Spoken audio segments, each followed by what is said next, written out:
That is fantastic. Argon wet is fantastic. That's so good. 100 times better. Cheers. Cheers. This is night and day. I would eat this every day. That's incredible. Nailed it. Awesome. Smoky. Restaurant quality, dude. We have to tell people you're a chef too. 45 years in the industry. That's a great piece. Mommy, what do you think? Which one's better?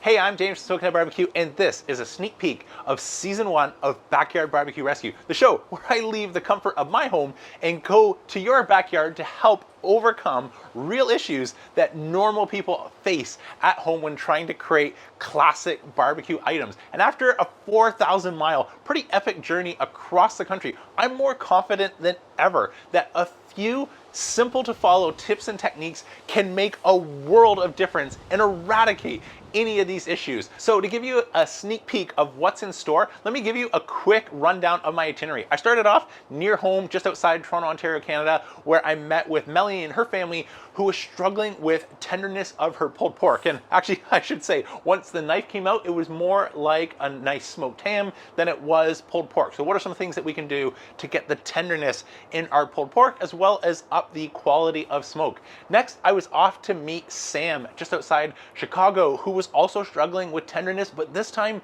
it was brisket. We went to do the flop test on Sam's version, as well as the pull apart test.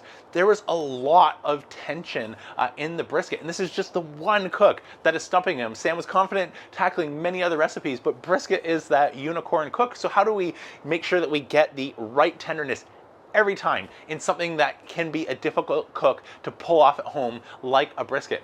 After that, I was off to meet David in Atlanta, Georgia, who loves a smoked chicken, but he's found he gets one of two results. He either gets great smoke and or rubbery chicken skin, or great skin and or no smoke. So these are difficult things to bring together, but I have two small changes that we were able to implement and made a world of difference in David's chicken. After that, I was off to meet Andy in Michigan, who is struggling with getting his proteins to be juicy, whether it's brisket or ribs, which is what we cooked when we spent a day together. How do we unlock the juiciness that you see on camera, where sort of juices are just flowing out? We don't want to squeeze them out, but the juices are apparent not only on camera, but more importantly, when we bite into it.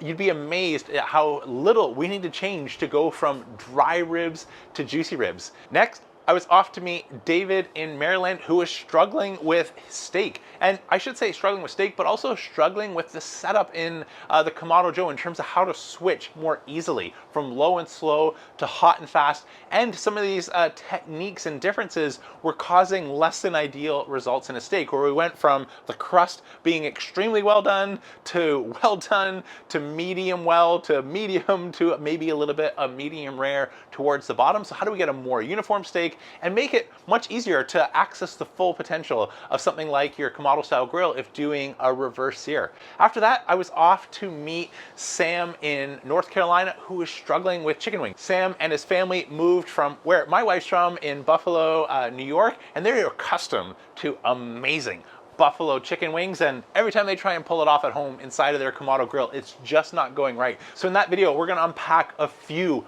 powerful but simple secrets that can lead to tender, juicy, and crispy chicken wings. And last but not least, I made my way down to just outside Atlanta, Georgia to meet Darvin, who's never made his homemade pizza crust. So he's tired of buying the store-bought dough as it doesn't turn out the results that he wants, because it can't withstand the temperatures that we're able to achieve, unlike our oven inside the house versus our Kamado grill outside.